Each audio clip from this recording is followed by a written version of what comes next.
Hello, EnderSword here again, this time with a Bronze League game, which was sent in to me by LtBambi, the Terran player, up here in the right-hand side of the map. And he was looking for help against Gibby, the Zerg player on the bottom left-hand side, and also the fat kid from iCarly. So the three things that we're going to look at during today's game are, number one, the idea that target selection can be very key to whether you win or lose a game, or whether or not you can just get advantages at certain points throughout the game. There's times when it's appropriate to go after a big target, and there's times where you're better off just picking something smaller off, dwindling the army down, and so on. And there's certain key structures throughout the game that you really gain a lot by actually sniping down and really targeting in order to get ahead or put your opponent a lot behind, or really just throw off whatever their plans are. The second thing that we're going to look at is the idea that Terrans really need to learn to rally well.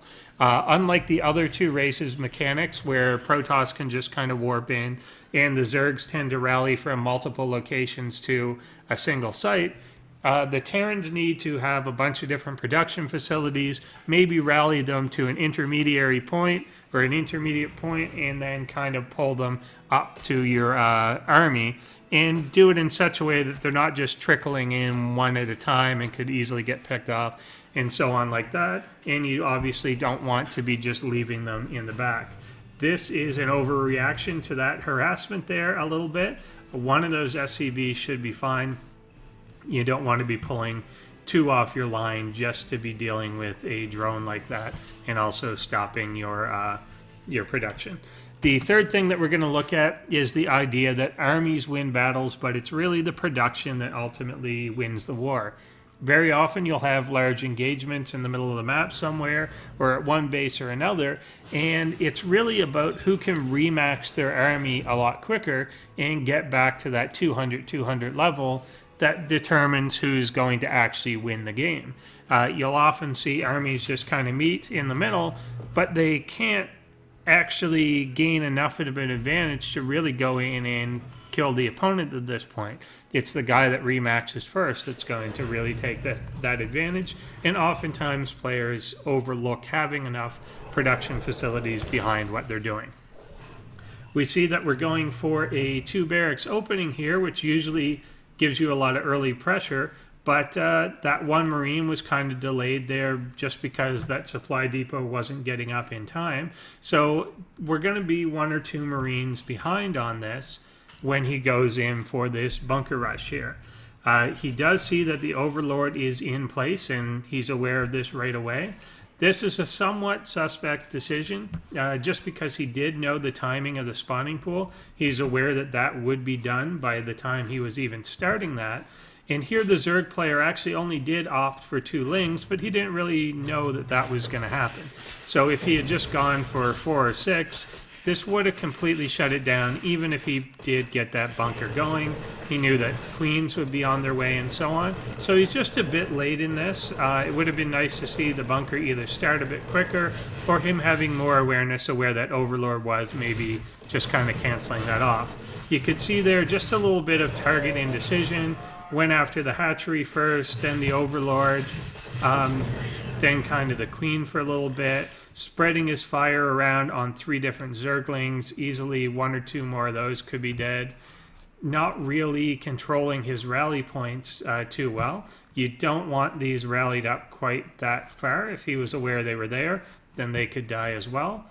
There's Overlords out on the map, which he was aware of. He did see this one at the Zelnaga Tower, and he should have seen this one with these forces coming in, but he ultimately isn't really going for them at all.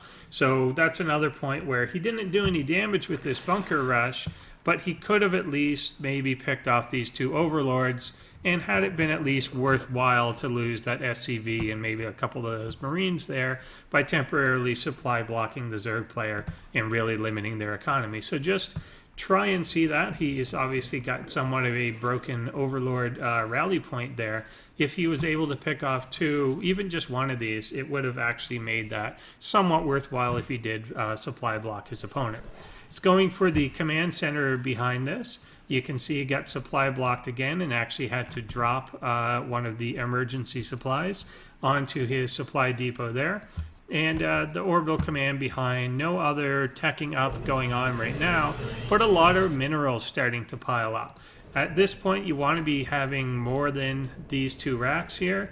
You probably want to be getting your bunkers down, maybe even a little before that, just in case you provoked a big counterattack by the Zerg player. He may have just tried to stream in with a bunch of lings or something like that in response to the failed cannon rush. Going for a factory here, does have the SCV kind of idle in front. This is rallied to the top, and we're now getting the tech lab and reactor on. So right now, yes, there's a good number of Marines out, but this is all he's going to have out for the next little while. It took him a while to get these add-ons here, only going to produce 1 more. It would be nice for sure to see about 2 or 3 more barracks going down and start to prepare your production levels for the fact that we're going to get more income out of this base. You often see people do this, but there's really no point in getting your economy this much higher quickly if you're not actually going to be able to spend that. And he's not using the factory here. We've got 2 idle SCVs here. When you start production on one of your buildings, make sure that you're actually queuing up the SCV to go back to your mineral line or go back to a refinery so that they don't just kind of sit there idly after you use them. And try not to actually, even if his plan was, well, I'll leave them there because I'm going to build a starport in a while, don't.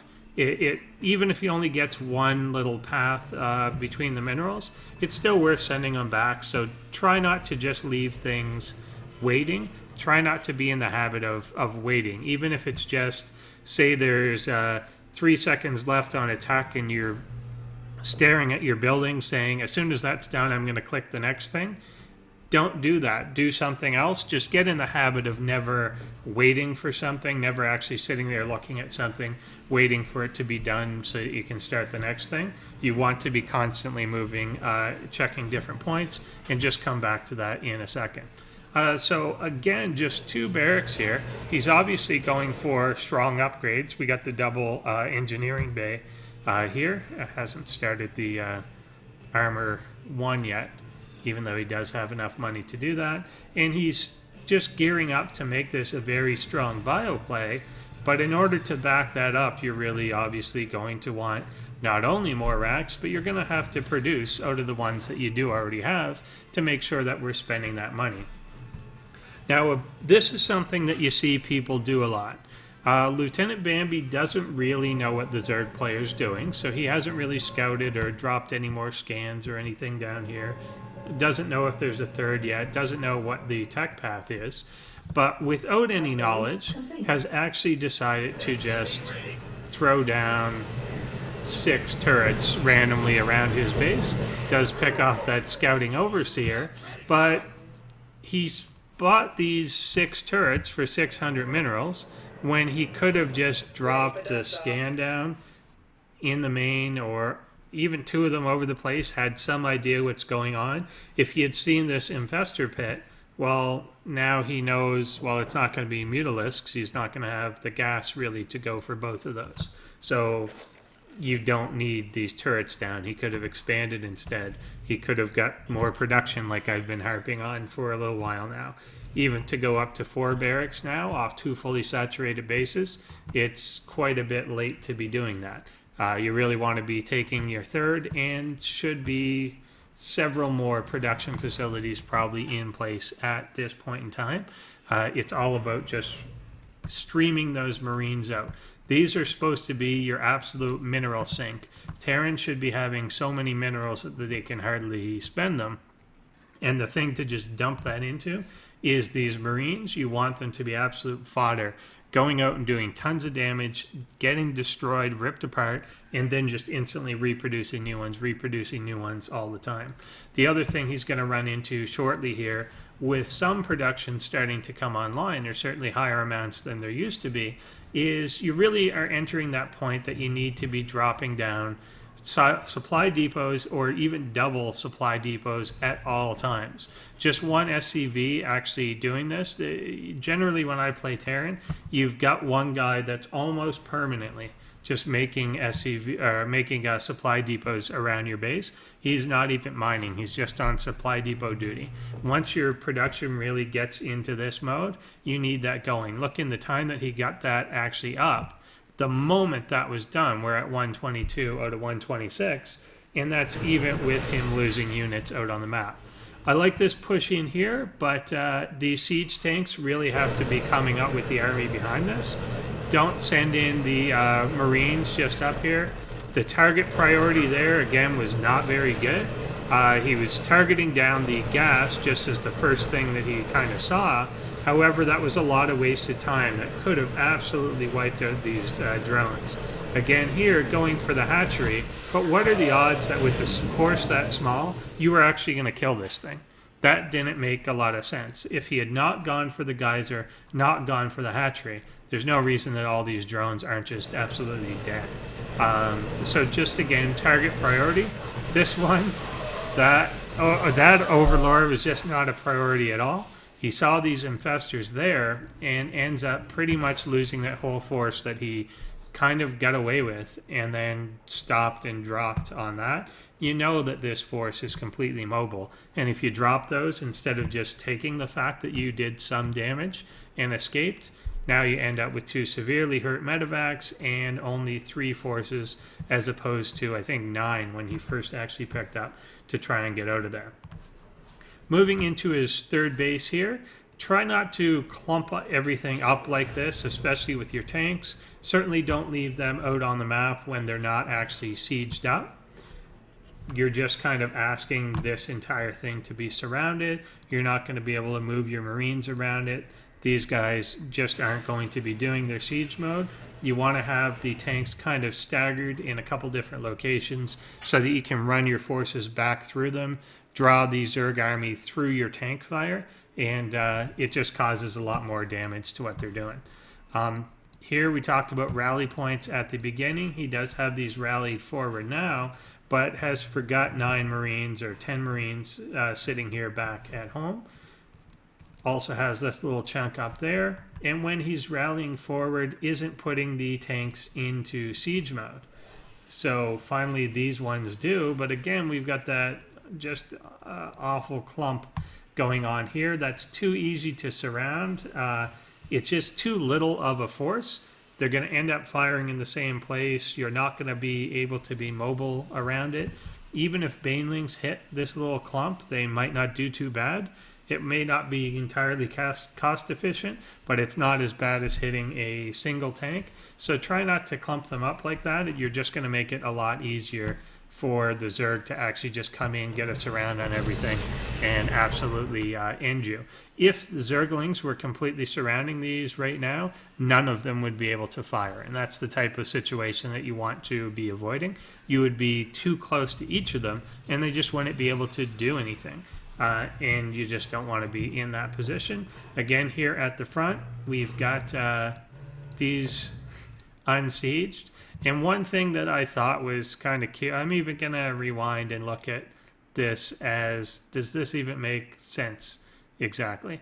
So at 18 minutes, we've got 15, 1600, 1700 minerals, 1800 minerals, 1900 minerals. I'm so mineral starved, I'm going to salvage the bunkers in front. There's no need for that. Yeah, I know that you see people do this all the time, and usually there is a need for you to be doing that.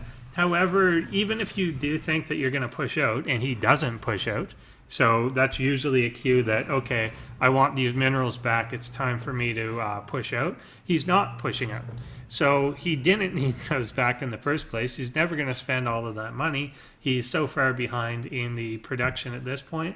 That's just kind of a silly thing to be doing. You might as well leave them there so that you can stop just any casual Ling run bys or anything like that.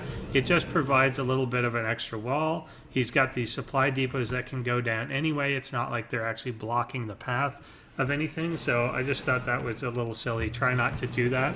I know that a lot of people just see higher level players do it, but they usually maybe have a different reason for it, that they actually need those minerals back. Don't just do it out of habit. Supply blocking again is just absolutely brutal. We've got all this production out here on the map, but we're not able to produce anything out of it at 177 out of 177. You really need to get to that 200. I condemned using this supply drop down a little earlier, but with so much energy left on the orbital commands, and this probably could have been a planetary, but with so much energy on these, he should just drop until he's at 200 and just not worry about it. He ends up blocking himself way too long with these facilities when he really needs to get those forces out. But right now he's just being so turtley. And you've got to ask yourself, when you are being this turtley, what exactly are you waiting for? Oftentimes people are turtling towards a certain point, but weapons 3 is done and he's at 2 armor. He's probably not going to be waiting at a 200 army for like another 180 seconds for that one to be done. He's not really producing anything else, not really teching to anything else, kind of getting upgrades here, but again, you're not going to wait for the entire thing. So it just comes to a point of, what are you waiting for? What is your cue to go out there and attack? I'd like to see more scans going down on the map. He's not really sure what's happening. We do get a drop in here, which is fairly decent. It's really only the second kind of aggressive thing that Bambi has done during this. Really want to see him controlling this watchtower, because then he'd get an idea that this was actually coming in. So we get the drop here that the Zerg player has decided to just kind of ignore. I really don't like the decision of him totally ignoring that, but do you see how effective those banelings were just against that clump force? And they were much more effective just because the 2 bunkers were actually gone there and out of the way. I'm not saying that this wouldn't have eventually steamrolled anyway, particularly with the Broodlords, but they wouldn't have gone down as instantly as they did, with the banelings just kind of coming in against a naked, pretty immobile force. He wasn't in a position where he could split that army up. He wasn't in a position where he could move back at all. Things up here still aren't being rallied forward. These have been here basically all game, and he's not taking advantage of it. They kind of try and come in here to see if they can get one of the Broodlords picked off for 9 Marines. Not that great. Obviously, it's better than nothing. The Medevac's not really... He could be kind of playing around with these, maybe picking up some of the forces and actually trying to drop them directly under the Broodlords. It's a little harder for them to hit there, or at least you'd kind of get clumped up. Does get a couple Vikings out in reaction, but again, imagine we had more production facilities here. I'm going to go back, by the way, and look at the Zerg player in a minute, because what the Zerg is doing is just epically stupid. But he does kind of, you know, take those 2 down. If the Zerg had targeted this, he should have realized that the starport was really a priority and tried to gun that down a little quicker. His only real risk at this moment is Vikings. There's no way that any force is going to rally underneath this or anything like that. He's even going after the command center over here.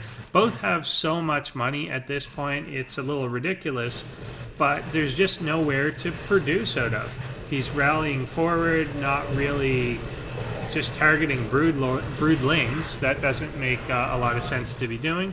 Imagine that there was a lot more production here. Now, inexplicably, perhaps to you guys, the Zerg player has GG'd. Anyone watching the minimap will see what's happened there. I am going to rewind a few minutes. It's not really part of anything that's going to help our Terran player out, but literally just an epic display of Zerg stupidity, apparently.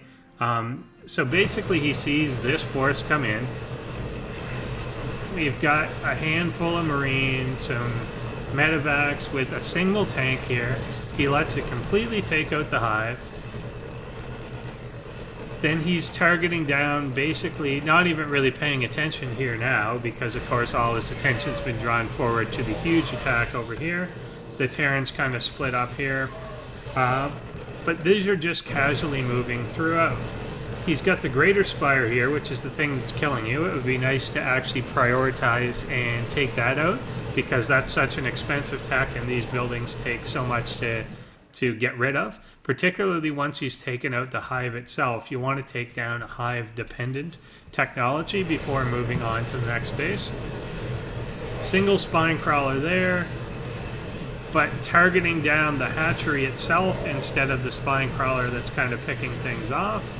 So does end up losing an extra few Marines there. This force is starting to dwindle a little bit, but the Zerg is just absolutely not reacting to this in any way. There is nothing producing for the Zerg except another spawning pool. He could just be putting down drones. He could literally overwhelm this force with just all the drones that he has currently. If he just took them and marched them in with the queen and made things out of the rest of the larvae, there's no reason that he can't take out this very tiny force. If he sent a single infester back and just kind of fungled all those, some of them would actually probably die under that. If he's got a good fungal or two off on them, there's no reason they wouldn't, but instead he's just kind of letting them ransack anything, not making anything with these larvae, letting these drones completely walk back into the other army. He's been trying to rebuild his spawning pool and get something out there. He's got a Greater Spire and a Spire still there, but it hadn't occurred to him at any point to just, I don't know, make some Corruptors, make some Mutalisks, make a bunch of Roaches. Instead, he's acted as if all I can possibly do is make Lings. This is just epically stupid. The Zerg player is, I've never really seen anything worse than that. You could basically have gone back about 3-4 minutes in the game and put Mini Wheat in the Zerg's position, and he would win this easily. But instead, just kind of virtually decided not to, and just decided not to reinforce the front. Like 5 Corruptors could have taken that out, and you could have morphed in like 6 more Corruptors, turned them immediately into Broodlords, and completely taken everything out here, then rebuilt like 6 bases all over the map. It just doesn't make any sense to me. But anyway, to recap for the Terran player who did miraculously win this due to the Zerg fail, it was mostly about just having the production capacity. As this came in, almost the entire army was just canceled out in front. Any ground force that was really supporting this, aside from the Broodlords and Infestors, was killed almost immediately. Then it took him so long to actually get these Vikings out to counter everything. If he had had like 10-12 barracks out on the map, he could have just re-rallied together a new force of Marines, walked directly under the Broodlords, and just taken things out with 30 Marines or so. And there would have been no problem, particularly with a couple of Vikings to support. There's also no reason not to have 2, maybe 3 starports at this point in the game. On 3 base with so much money, he had a completely maxed out army. When you do that, instead of just allowing your money to go up, start taking other expansions and put production down everywhere. Just duplicate everything and get as much of it as you can possibly afford, because when you do ultimately lose that 200 army, you want to replace it virtually instantly. And if you can replace it in the 30-40 seconds it takes for you to build another unit out of every one of your facilities, that's perfect, because that's what the Zerg can do, and that's what the Protoss can do. That's what you have to learn to do as Terran, is just remax and re-rally everything forward and absolutely walk over your opponent in these situations. So good game, Lieutenant Bambi and Gibby. Tell Carly I said hi.